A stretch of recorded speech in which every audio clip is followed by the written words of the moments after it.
안녕하세요. 현자병법입니다. 한 번은 제가 시내버스를 탔는데 버스 안에서 시끄럽게 통화하는 아줌마를 본 적이 있습니다. 그 아줌마는 시달려나 하는 욕을 반복하면서 걸걸한 목소리로 5분이 넘게 통화를 하고 있었습니다. 통화가 길어지니까 다른 승객들한테서 좀 볼멘 소리가 흘러나왔어요. 어떤 아저씨는 그걸 참다 못했는지 "거 조용히 좀 합시다" 하면서 소리를 쳤습니다. 근데 그 아줌마는 그 소리를 못 들었는지 아니면 무시를 한 건지 계속해서 통화를 했어요. 다들 짜증내는 것이 보였고 저도 평소 같았으면은 그 아줌마를 째려보면서 눈으로 욕했을 것 같아요. 근데 저는 이 방법으로 그 상황을 받아들였고 그 아줌마에 대해서 하나도 짜증이 나지 않았어요. 그 상황을 가볍게 넘기면서 버스에서 내렸습니다. 그때 제가 여행 중이었는데 그 상황이 제 여행을 방해하지는 않았습니다.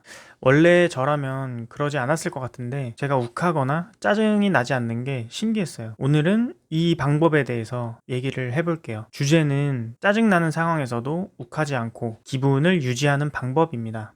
사실 우리가 욱하고 짜증나는 이유는 상대방의 말이나 행동을 우리 각자의 방식대로 판단하고 해석하기 때문인데요. 우리는 이렇게 말하거나 또는 생각합니다. 저 싸가지 없는 놈, 또 헛소리만 하네, 지밖에 모르네, 멍청하다, 이상하다, 답답하다. 우리는 우리를 자극하는 상대방이나 그 사람의 행동을 보면서 그 사람 자체를 나쁘거나 부족한 사람으로 폄하하거나 상대의 의도를 예단하는 등 우리가 느낀 대로 우리의 생각대로 판단하게 되는데요. 이걸 평가한다고 합니다. 우리가 상황을 받아들일 때 욱하게 되고 짜증이 나는 건 그 상황을 평가로 받아들였기 때문이라고 저는 생각합니다. 평가하는 말은 대상을 정의하고 분류하기 위해서 대상을 고정시키기도 하고 일반화하는 특징을 가지고 있습니다. 아마도 대상이 그렇게 고정돼야 그것을 재분류하지 않아도 되고 이 사람은 이런 사람, 저 사람은 저런 사람, 이런 판단이 쌓일 수 있기 때문인 것 같은데요. 평가하는 언어 세계에 갇히면 분노하고 짜증을 내는데 시간과 에너지를 다 써버리게 됩니다. 제가 아는 사람 중에 거의 평가만 하면서 살아가는 사람이 있는데요. 한 번은 같이 시내버스를 타려고 버스 정류장에 간 적이 있는데 저희가 버스 정류장에 막 다다를 때였거든요. 완전히 도착하지는 않고 그때 버스 기사가 저희를 태우지 않고 그냥 가버렸어요. 저도 조금은 황당하긴 했었는데 그때 버스 차선이 여러 차선이 있어서 이게 의도적으로 무시한 건지 아니면 그렇지 않은 건지 확실하지가 않아서 저는 우리를 못 본 거겠지 하고 가볍게 넘겼거든요. 근데 제 옆에 있던 그 사람은 버스 기사가 자기를 일부러 무시하고 갔다 이러면서 이 동네 버스 기사들을 엄청 욕을 하고 화를 내더라고요. 심지어 그 사람이 뭐라 그랬냐면 시청에 민원을 어떻게 넣어야 버스 기사들을 골려줄 수 있을까,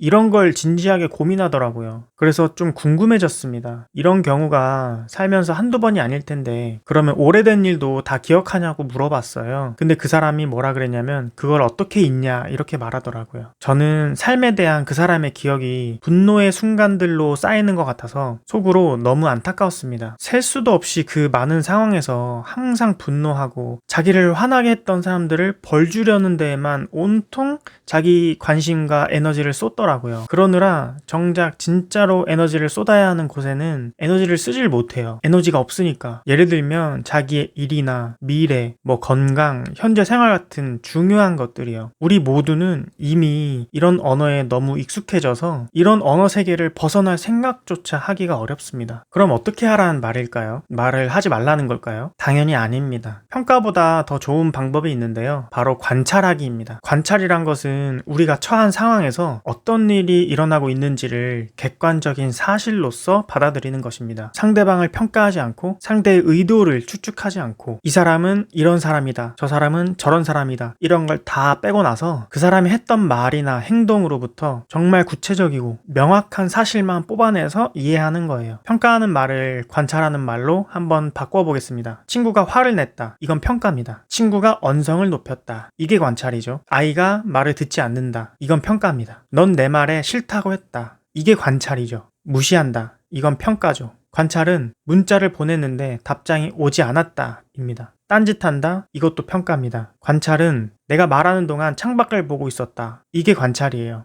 이렇게 우리가 보고 들은 그대로의 사실을 표현하는 것이 관찰입니다. 상대가 한 말을 그대로 인용한 경우에도 관찰이 되고요. 내 내면에서 일어나는 생각도 관찰의 대상이 될 수 있습니다. 평가를 아예 하지 말라는 말은 아니에요. 평가를 하더라도 특정한 시간과 맥락에 따른 관찰을 바탕으로 평가를 하면 됩니다. 예를 들어서 실적이 부진한 축구 선수가 있다고 해보면 그 선수는 요즘 너무 못해. 이건 평가인데요. 관찰로 바꿔보면 최근 10경기에서 한 골도 넣지 못한 걸 보면 요즘 슬럼프가 온 것이다. 이렇게 사실에 근거하는 것이 더 좋습니다. 느끼셨겠지만 관찰에는 상대를 비난하거나 상대의 잘못을 들춰내려는 그런 의도가 없습니다. 그렇기 때문에 듣는 사람은 우리의 말을 거부감 없이 잘 받아들일 수가 있죠. 관찰하는 언어는 평가하는 말과는 달리 순간의 모습으로 대상을 단정하거나 일반화하지 않습니다. 게으른 사람이 아니고 내가 본 순간에 내가 게으르다라고 생각하는 행위를 한 사람이죠. 멍청한 아이가 아니라 내가 아는 것과 다른 것들을 알고 있는 아이입니다. 평가하는 말은 상대와 나 사이에 불필요한 오해와 갈등을 낳기 쉬워요. 상대방이 나를 오해하는 일이 많아지면 내 솔직한 생각을 상대에게 얘기하기가 두려워지잖아요. 근데 관찰을 적용하면 상대방이 내 의도를 왜곡하지 않고 정확하게 받아들이기가 수월합니다. 그리고 날 짜증나게 하는 일이 발생하더라도 그 일을 관찰로 받아들이면 분노와 짜증이 좀 줄어듭니다. 처음에 말씀드렸던 버스 안에서 욕을 섞으면서 통화하시던 아줌마를 보고 제가 짜증이 나지 않았던 이유는 제가 그 아줌마를 볼 때 남들을 배려할 줄도 모르고 욕까지 섞으면서 시끄럽게 하는 아줌마 이렇게 평가하지 않고 언성을 높이면서 통화하던 아줌마 이렇게 관찰하는 언어로 바라봤기 때문인 것 같습니다.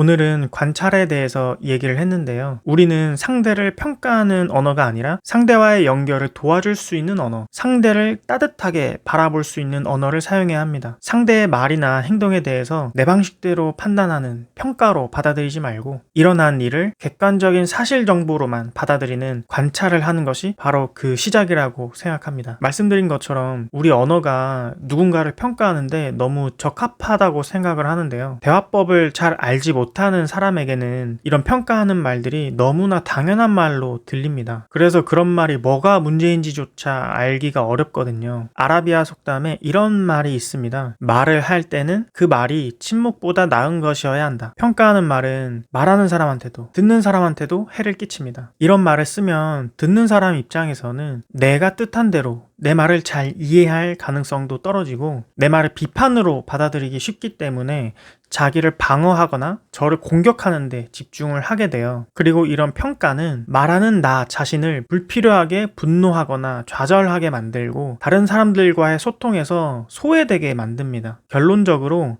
언어 뒤에 서 있는 그 사람 자체를 만나는데 방해가 돼요. 그러지 않기 위해서는 내가 하는 말이 관찰인지 평가인지 이걸 의식적으로 생각해보는 연습이 필요합니다. 평가를 관찰로 바꾸는 그런 연습도 해야 됩니다. 조금씩 노력하다 보면 제가 경험을 했던 것처럼 어느 순간에 욱하는 것을 조금은 조절할 수 있게 되고 좀 더 스스로 편안함을 느끼게 되실 거예요. 오늘 내용은 여기까지입니다. 감사합니다.